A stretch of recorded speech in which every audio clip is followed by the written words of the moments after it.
Alright, what's going on, you guys? It's your boy 360 Stacks in this thing, baby, representing TKOG. Thank you, Lord Jesus. And today I'm going to be showcasing you guys an update on one of the greatest decks of all time. I recently showcased my pure SHADDOLL build, and honestly, that variant is extremely fun. I do like it because it's a lot. You have to work a lot harder to get the same achieved results.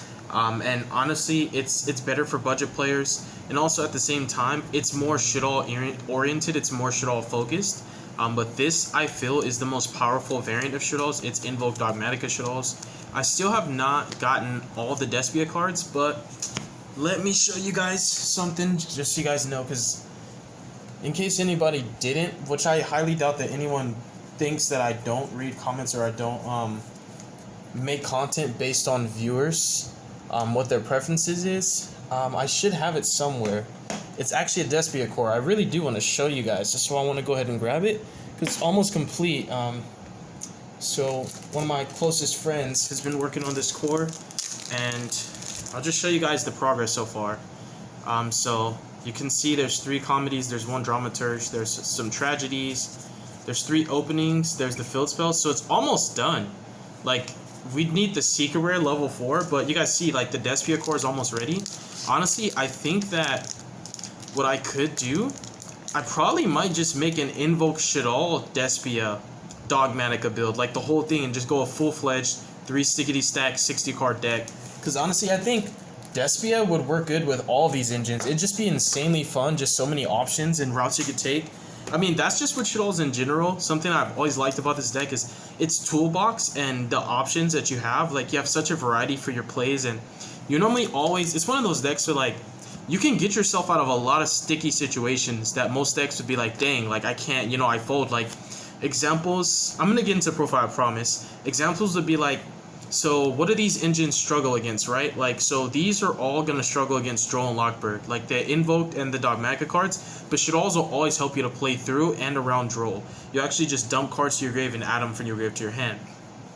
And it'll also help you to play around cards like Lancia on your Invoke engine. If you're, you know, like, the Dogmatika portion of your deck is also another cool way to play through hand traps as well. So I feel like just the synergy with the engines, they just complement each other so well, and honestly allow you, like, each one would get stopped by one thing and then the other one can carry you over.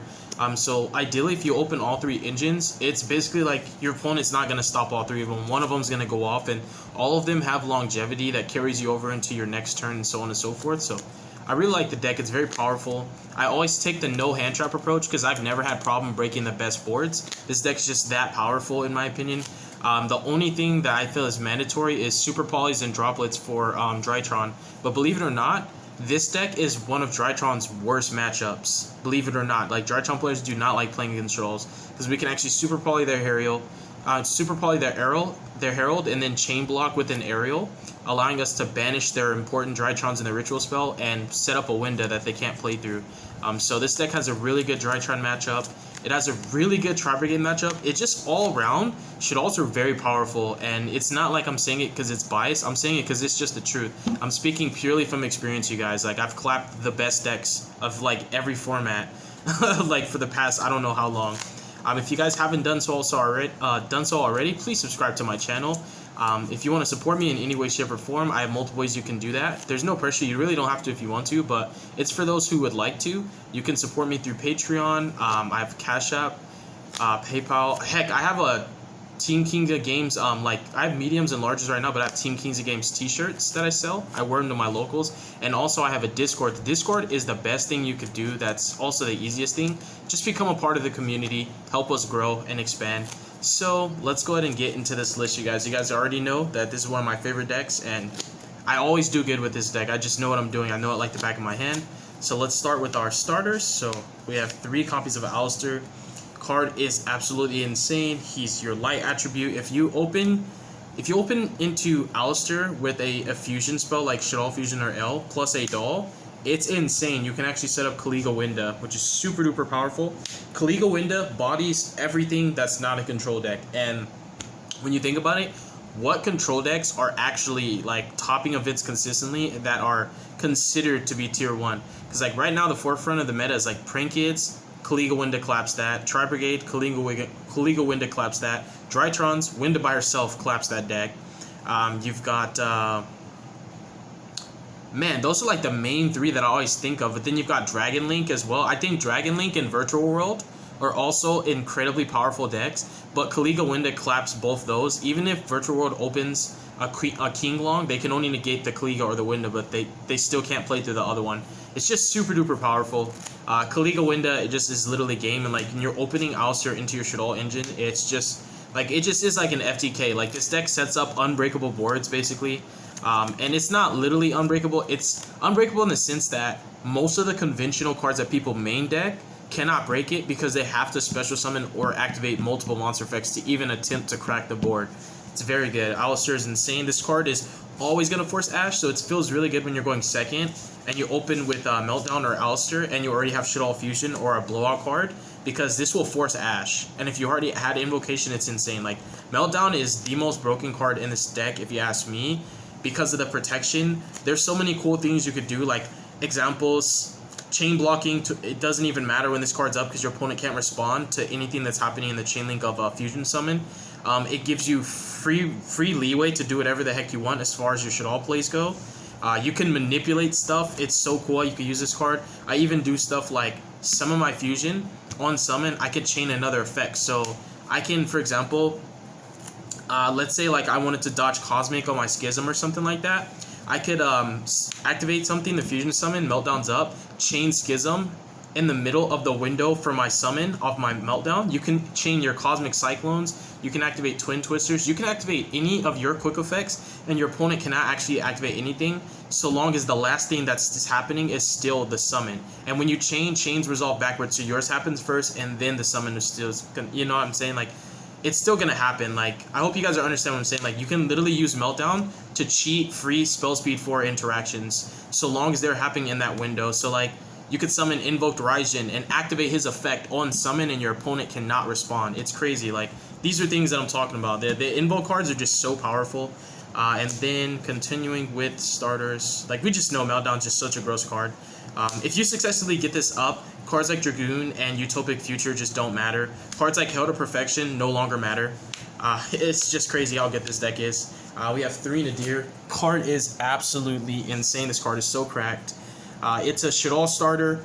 On top of that, it's another card that's going to carry over into your next turn. It's gas. It's heat. It lets you play through interruptions and hand traps. It lets you push and OTK at the same time. It's just such a flexible and powerful card.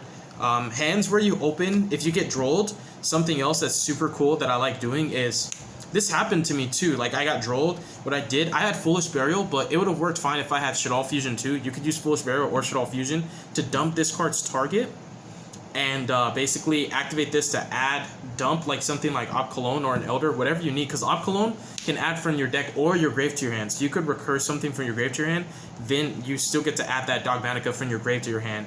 So it's a way to resolve Nadir even under Droll. There's just so many cool interactions where most of the hand traps that people think are going to kill this deck, like Droll and Lancey are the big ones, and Ghost Spell sometimes. You can play through every single one of them. Ash, Imperm, Valor, Gamma, Nibiru, every single hand trap that exists except for specifically Dimensional Shifter. That's the only hand trap where you're like, dang, I really can't play.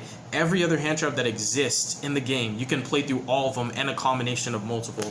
It's just that powerful of a deck. I'm not even gassing y'all up. It's just the truth. And then we have 3 Shaddoll Fusion, another extremely powerful starter.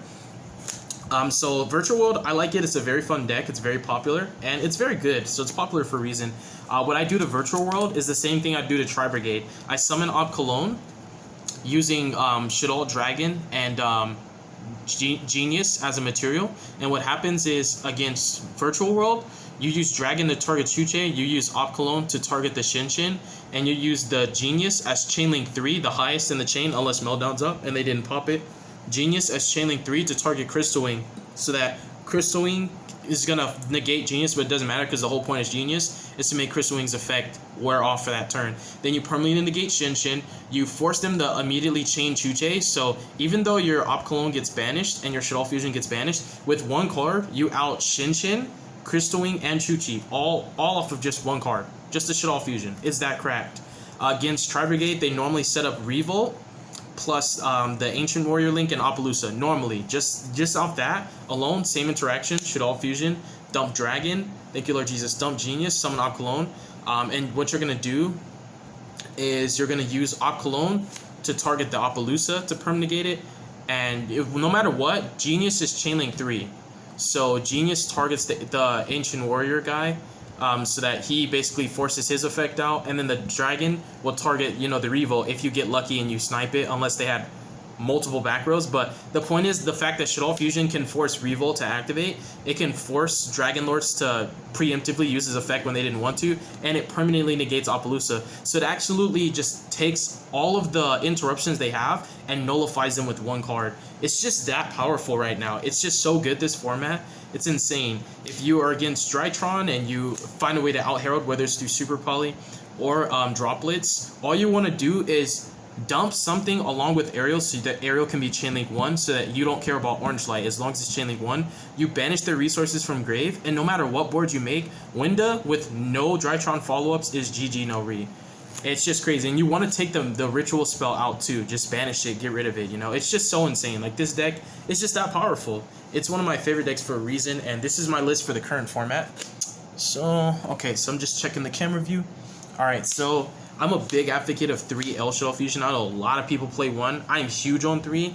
This card dodges so many crucial like interactions that would normally just be like, oof, looks like I'm scooping, or that's GG, like anti-spells, Imperial Orders, Artifact Sanctums. I always reference those all the time, just because a lot of people that are watching the channel, sometimes it's their first time seeing my Shaddoll profiles, or some people literally just don't even listen, they just skim for the list. So in case they didn't hear the last time, I always just like to reiterate, this card dodges so many things. It dodges Effect Veilers, Impermanences.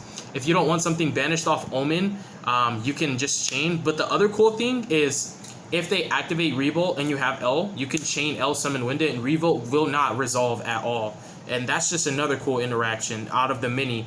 Against Prank Kids, Shaddoll Fusion is also insane, because you can simplify what they get to do by forcing them to sit on only, and most of the time, if they're smart, they do not summon Battle Butler. They have to summon Weather Washer to play around the they have to summon Weather Washer to play around Shaddoll Fusion. So what happens is when you chain L to their Pandemonium and summon Winda, their Prank Kids can no longer summon, and then their Weather Washer cannot tag out. So it's just there. So Shaddoll Fusion, believe it or not, you guys, is just as cracked, sometimes better than Shaddoll Fusion. This also plays around Flare de Lis, the Knighted, and it plays around Droll, because you activate this in your draw phase, which also completely plays around Effect Veiler.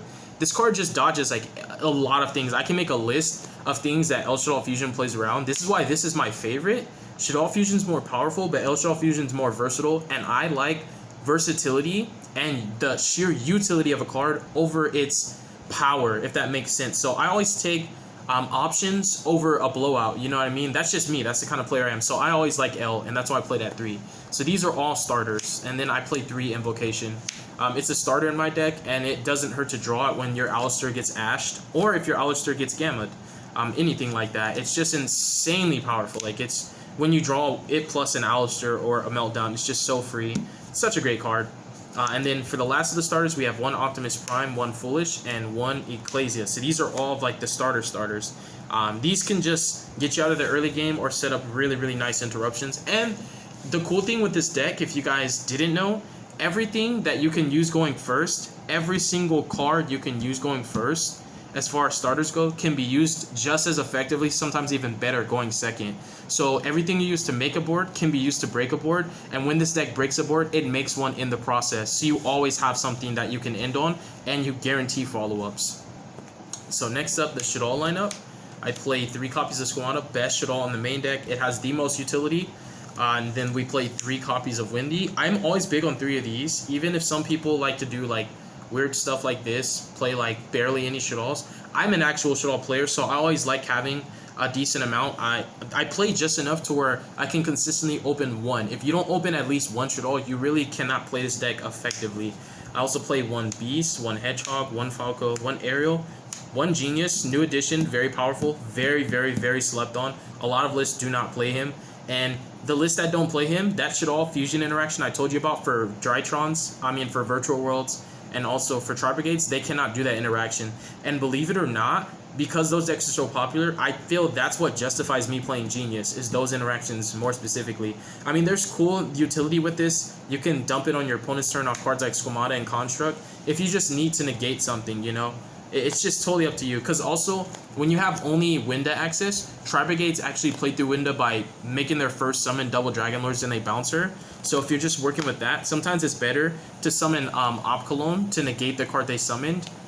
Or summon Construct and use her to dump the Genius, depending on the fusion materials you're working with. So sometimes that's better. I mean, if they have the extender, they have it, but that's a lot better than just Winda, because I've actually done that, and I learned the hard way that Tri-Brigades can play through Winda extremely well. That's why a lot of times you want Winda Kaliga or like Makaba. Winda plus anything, basically, even if it's double Winda or Winda plus a way to summon Construct. And then Beast is, I mean, Dragon is the last Shaddol. So you guys can see I play 12 Shaddolls. That might seem like a lot to you guys, but to me, that's perfect. It's just enough to see 1. 2 is not even bad for my list because I play so many fusion spells, and if you don't open your 1-card starters, the only other way for you to combo off is actually with your fusion spells. You really need them. Either that, or if you just draw like something crazy like a Windy plus a Foolish Burial is another way that you can pop off, you know? Because Foolish Burial can dump Squamata, and Squamata can dump Incarnation, so you could set any Shaddol and flip it the same turn. So ideally, if you open like Hedgehog plus Foolish, that's a play starter, you know, because you could set your Hedgehog, Foolish Squamata, dump Resh, use Resh to flip Hedgehog, search a Schism. Now you at least have something. Link the Hedgehog off into an Artemis, and then Foolish plus Hedgehog turns into a combo. So I know so much about this deck, you guys. It's not even in a braggadocious way. It's just the truth. Cards that I don't like to draw, but I feel necessary to play is 1 Golden Lord and 1 Fleur de Lis. Fleur de Lis just lets you get more aggressive, gives you more interruptions, and a better going second game. And Golden Lord is the best light target that you can send off Shaddol Fusion with the most longevity and the highest impact for the mid to late game as well. For my defensive cards, I played 3 Super Polys, 3 Forbidden Droplets, and 2 Talents, because I only have 2 right now. These aren't even mine. These are mine, but these are not. I'm actually borrowing these from my friend right now. But if I had 3, I would have to actually cut something because I want my list to stay the exact same amount of cards. I never really play 40-card decks, so big whoop, surprise there, right? But yeah, these are like the cards I choose over hand traps. I think these are a lot better, more impactful, and they work better because, believe it or not, I might sound crazy to some of you guys, but Shaddolls really do brick with hand traps. Like, you want 1 card that can solve multiple problems as opposed to a bunch of 1-for-1 interactions like Veilers and Imperms and Ash. The only cool thing with the light ones like Gamma, Nib, and Veiler is they can be combo pieces if you need them to be, but at the end of the day, they're all gambles, and it's not worth clumping your deck up full of those cards and drawing inconsistency all the time. Like, I'm telling you, if you've experienced playing hand traps in a list like this, you'll realize it. Like, in pure Shaddolls, you actually don't mind playing hand traps because the space where the Invoke cards and the Dogmatika cards, the hand traps can actually take that space, and you just use it that way. But with this deck, like, it's so weird to say, but hand traps do not benefit this deck as much as far as consistency goes. But with pure Shaddolls, like, you actually need those, you know, because like your pure Shaddolls is not as consistent as this deck, so you do need a combo with your hand traps sometimes. But with this deck, like, it's just better to play these cards because these solve multiple problems. Like, so Super Polys and Droplets out the DRYTRON board, and believe it or not, if you negate Herald, it doesn't matter how many orange lights they have. You chain block. Shaddolls chain block. So that means whatever you don't want to be negated is not going to be negated. And the most important interaction to always keep in mind, you guys, is Aerial, banish the DRYTRONS, and then what you'll want to do is you'll want to use Opcalone or set up a Resh play so that when you fusion summon on your opponent's turn again, you're actually going to recycle the Aerial off Falco, Resh, or Opcalone, and then use Aerial to banish 3 more just in case they open Insane. They have like 5 good cards in grave. And you're going to have Winda, but just in case they Dark Ruler you, you want to make sure they have nothing in grave, even if they Dark Ruler you, so they can't follow up after the Dark Ruler. So these are the best, and this is for like Droll, Lancia, Ash Blossom, you know, stuff like that. I was thinking about playing Gamma, just so that, like, if I get Drolled on Meltdown or they Ash my Shaddol Fusion, I can just Gamma them and punish them. But I just think these have more utility, believe it or not. And finally, the trap cards: 1 Resh, 1 Punishment, 1 Schism, and 1 Core. Yes, I play Core. Hate on it if you want. No, I don't play 40 cards. Hate on it if you want. My deck works just fine, and I guarantee you I'll clap anybody in a mirror match. I've never lost a mirror match. So that is going to be the main deck. You guys definitely want to play this. This helps to play around Gamma, Ghost Spell. So many different interactions. This also helps to play around cards like Imperm and Veiler. People just don't understand the sheer power of Shaddol Core Like, and I feel like they're not actual Shaw players anyways. They're just like playing it because of hype. But then you got people that have been playing the deck literally, like for me, I've been playing the deck like literally since it came out. Like, then extra deck, we have 3 copies of Construct. I always say this, and I'll say it again. This card can never be power crept. It's just too powerful. It's way too good. 2 Op Cologne, 2 Windows. That's it for the Shaddolls. Op Cologne is insane. I've talked about this, but there's an infinite loop. This deck can absolutely outgrind everything. It can grind until time is out in a round. It's just literally that grindy. It doesn't have to be, but the fact that you always have follow-ups with this deck is what makes this deck so obnoxious, because with some decks, you can break their board and be like, okay, I'm rest assured that even though I use so much resources to break that board, I know that they can't come back. Like, this deck always has recovery. Its follow-ups and recovery are almost just as insane as its starting plays in the first place. It has draw power, search power, recursion. It has the sheer velocity of critical mass to OTK out of nowhere. It just does everything you want it to do. That's what I mean. It's just so well-rounded. It's a great toolbox deck. Then I play double Macabre. It's just so good this format. Macabre is insane, you guys. I'll even leave traps in my hand because people like to side evenly matches against me. This card's just nuts. Like, this is the only negate you have that interacts with stuff that's not on the field, and it's just way too vital. You have to play 2. 1 Aguades. The card is just nuts. Like, all the Invoke fusions, all my fusions are just broke. I just feel like they're all cracked. They're all just game ending. Like Kaliga. This is GG no re. Like, this right here is GG no re. And the beauty of this, every time I set this board up, if my hand is good enough, I have a Schism. Or an El Shaddoll Fusion if I'm playing around Bell and Cyclone. Ghost Bell and Cyclone, I play around Ghost Bell more. So if I have Meltdown, I'll be like, if they main deck Cyclone, they got it. So sometimes I go for Schism, because normally if you make that board, the only way you can make the fusion live is by fusing Winda and Kaliga. So the only time the El Shaddoll fusion is that good is if they Dark Ruler you. So then when they activate an effective special summon, you just fuse these off into your second Winda. But you set this up with Schism so that you make sure that Dark Ruler doesn't just, obviously, you know, make sure that they can still play. Like, you're locking them out. Like, Kaliga Winda is GG against everything. That's like the go-to. It's one of the most consistent inboards. Sometimes just Kaliga himself backed with some really good defensive cards, utility, and an El Shaddoll fusion play. Like, if you have an El Shaddoll fusion play, sometimes you just want to make that the play on your opponent's turn as opposed to doing it on your turn. It's really good because it'll help you to play around Nibiru too. 1 Elder, all you need is just 1 Elder.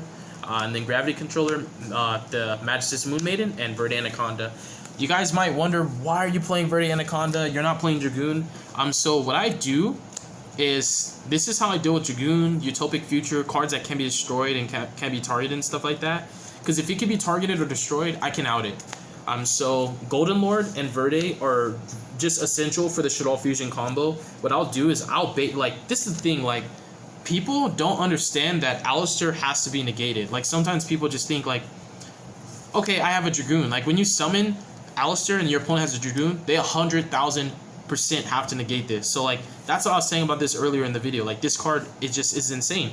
Like, it forces interruptions. Like, you will never have to worry about an Ash on your Shaddoll Fusion if you drew this, because they have no choice. This puts a negate up. So, believe it or not, Alistair beats Dragoon. If Dragoon does not negate Alistair, Alistair wins that battle. Because you make a Macabre, and you can actually just use Macabre to attack over Dragoon, Alistair, and damage step. And if they use Dragoon, you chain Macabre to negate and banish the Dragoon. So Alistair wins that battle every time. So when you summon Alistair, there's you're forcing Dragoon automatically. They do not have a choice. They have to. So there you go. And if you have Super Poly, you can even just chain Super Poly, fuse Alistair off. I've done that before. Like, that interaction is good against Valor and Imperm and Fogblade. Like, especially against PK Fire, that deck's very popular on my locals. You can summon Alistair, they'll Fogblade you. You'll chain Super Poly, fusing the Dragoon and the Alistair. The Alistair resolves now because Fogblade misses target. You summon out your Aguades, and basically Aguades gets to pop something, which forces another Fogblade. And then after that gets Fogbladed, you activate Invocation, banish this in Aguades, summon a Macabre, and now Alistair Super Poly broke their whole board. So, like, that's just another interaction, but, like, basically you bait Dragoon, and then you Shaddoll Fusion, do your full combo, you get Golden Lord engraved, you'll have Golden Lord, a face down Squamata, or a Falco, depending on what I want, and you'll have Golden Lord up, and then you'll use Verde to send Super Poly, you'll Super Poly away the Dragoon, and one of your random dolls, and you'll end on a Winda, plus your Macabre, your Schism access, everything. It's the last thing you do, and it's one of the ways to break the board, so this card's insane. And even if I'm, like, playing under pressure and I'm trying to get, basically, if I'm trying to get my engine set up, like, let's say it's like a not a simplified game state, but it's a very nitty-gritty back and forth grind. Like, resolving Verde can put you ahead of everybody just by resolving it. It's just that good, because you can just use it to summon cards like Obclone and Construct, and those are tempo swing cards. So when you're trading cards, you're trading advantage with your opponent in 1-for-1 interactions. Cards like this will just literally put you in the driver's seat. It's so good. So that's my list. The side deck is Patreon exclusive. Hopefully you guys enjoyed this video and learned a lot from it. I am a SHADDOLL crackhead. I love this deck. I will always stand on it, and if anybody has anything bad to say about this deck, I'm gonna clap them with it, because this is a really good deck. It's very slept on, and I like it being slept on, because I don't like those in and out formats where people want to play SHADDOLLs and then they're all bipolar with it. They're like, oh, SHADDOLL's good, SHADDOLL's bad. Like, if you're a SHADDOLL player, you're just gonna play the deck no matter what format it is, and that's the kind of guy I am. I play more to have fun than to win. I'm not a sweat. I'm just a good player, and I think it's better to play to have fun and still win than to try so hard to win that you take the fun and the joy and the passion out of the game. That's just me, but God bless you guys. Make good choices. Don't hurt your brain cells. Stay tuned for future content, and deuces.